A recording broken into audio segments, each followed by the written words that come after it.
আসসালামু আলাইকুম, আপনাদেরকে রোজেস রান্নাঘরে আবার স্বাগতম। আজকে আরেকটি নতুন একটি রেসিপি, সেটা হচ্ছে গিয়ে বায়োম মাছ ভুনা করব। অনেকে হচ্ছে বায়োম মাছটা হচ্ছে স্কিন সহ খায় রান্না করে, বাট আমি স্কিনটাও খুলে নিয়েছি। এই যে আপনাদেরকে দেখিয়ে নিচ্ছিলাম আজকে কী কী রান্না করব বা কী টাইপসের রান্না হবে। কাঁচামরিচ 4 টুকরো করে নিয়েছি, পেঁয়াজ কুচি কুচি করে কেটে নিচ্ছি। পেঁয়াজটা আমি বেটে নিব। আমি আমার মার কাছ থেকে শুনেছি যে পেঁয়াজ বেটে নাকি রান্না করলে নাকি স্বাদটা বেড়ে যায়। তো এটাও আমার মার হাতের রেসিপি, তাই আজকে আর কি এই রেসিপিটা আপনাদের সাথে শেয়ার করতে চলে আসলাম। আমি পেঁয়াজটা কুচি কুচি করে কেটে নিয়ে আমি পাটায় বেটে নিব। আমি ট্রাই করছিলাম যে এটা একদম চিকন চিকন করে কুচি কুচি করে কেটে নিলে পাটায় বেটে নিলে অনেক ইজি হবে। তো এই যে আমার পেঁয়াজ কুচি করা হয়ে গিয়েছে, কাঁচামরিচ টুকরো করে নিয়েছি, মাছটা পরিষ্কার করে ধুয়ে বাটিতে রেখে দিয়েছি।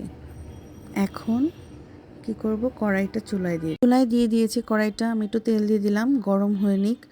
কারণ হচ্ছে গিয়ে একটু গ্যাস কম ছিল, তো যার জন্য আর কি একটু কড়াইটা আগে হিট হতে দিলাম, তেলটা একটু গরম হয়ে নিক। তো আমি এর মাঝখানে পাটাপুতো নিয়ে চলে আসলাম। পেঁয়াজ কুচিগুলা আমি একটু বেটে নিব সুন্দর করে। আমার আদা রসুন বাটা কুচি আছে, আদা রসুন বাটা আছে, আমি কুচি বলতেছিলাম। আমি পেঁয়াজ কুচিটা বেটে নিচ্ছি। আমার কাছে ভালোই লাগে ইনস্ট্যান্ট একটু পেঁয়াজ কুচি বেটে নিলে রান্নাতে অনেক বেশি স্বাদ লাগে।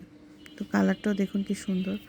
আমি বেটে নিচ্ছিলাম আর ভাবতেছিলাম যে আপনাদের সাথে শেয়ার করব, সব কিছুই তাহলে শেয়ার করলে ভালো হয়। তো আমার মা বলছিল যে আমি তোমাকে রেসিপি বলে দিয়েছি, তুমি এভাবে রান্না করে দেখে আজকে রান্নাটা কেমন হয়। তো আমি জাস্ট একটু সাহস করে আর কি আমার মার হাতের রেসিপিটা ট্রাই করলাম, ইভেন কি আপনাদের সাথেও শেয়ার করতে চলে আসছি। এর মাঝখানে দেখুন আমার পেঁয়াজ কুচি বাটা হয়ে গিয়েছে, তেলটাও গরম হয়ে গেল। তো আমি পেঁয়াজ বাটাটা দিয়ে দিলাম, এটা পরিমাণ মতো। আদা রসুন বাটা দিয়ে দিয়েছি অল্প একটু, 1 টেবিল স্পুন ধরা যায়। আর পেঁয়াজ বাটা ছিল 2 টেবিল স্পুন। একটু হালকা লালচে লালচে হয়ে আসলে আমি একটু হলুদের ফাঁকি 1 টেবিল স্পুন আর মরিচের ফাঁকি দিয়ে দেবো 2 স্পুন। তো এটা দিয়ে সুন্দর করে একটু কষিয়ে নেব। এখন একটু হালকা কষিয়ে নেওয়ার পর একটু সামান্য পরিমাণ পানি দিয়ে দিব, যাতে মশলাটা যেন পুড়ে না যায় আর আমার মশলাটা যেন সুন্দরভাবে কষানো হয়ে যায়। তো আমি একটু নেড়ে নিচ্ছিলাম আর একটু সামান্য পরিমাণ লবণ দিয়ে দিচ্ছি, যতটুকু আর কি লাগে। আমি হালকা একটু আলতো করে নাড়াচাড়া দিচ্ছি। দেখুন তেলটা অলরেডি উঠে গিয়েছে। আপনারা চাইলে এটা একটু ঢাকনা দিয়ে ঢেকে দিলেও লো হিটে একটু করলে অনেক ভালো মশলাটার টেক্সচার। আমার কাছে মনে হচ্ছিলো ঝালটা কম হয়েছে। একটু মরিচের ফাঁকি দিয়ে আবার একটু নাড়াচাড়া দিয়ে কষিয়ে নিচ্ছিলাম।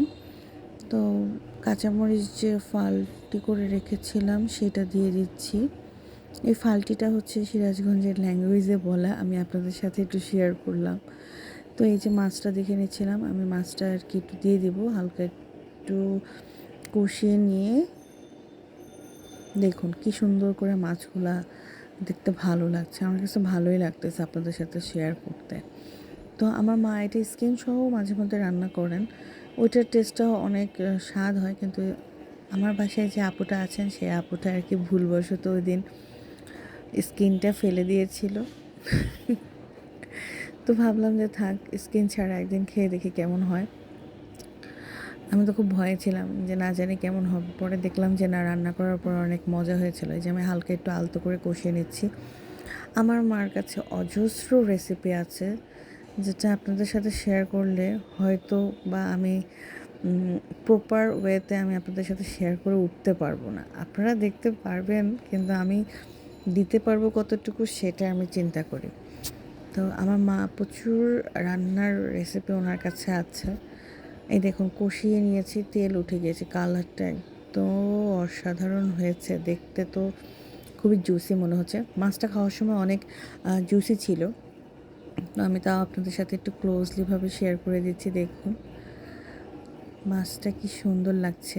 এই মাছটা আমার বাবা আর কি কিনেছিলেন, বললেন যে এই মাছটা শীতকালে পাওয়া যায়, তো আমার মার জন্য কিনে নিয়ে এসেছিলো। আমার মা এটা খেতে খুব পছন্দ করে, ইভেন কি আমার বাবাও অনেক পছন্দ করেন। তো আমার কষানো হয়ে গিয়েছে, আমি হালকা একটু পানি দিয়ে দিয়েছি পরিমাণ মতো। তো পানি দেওয়ার পর আমি একটু ঢাকনা দিয়ে ঢেকে দিচ্ছিলাম।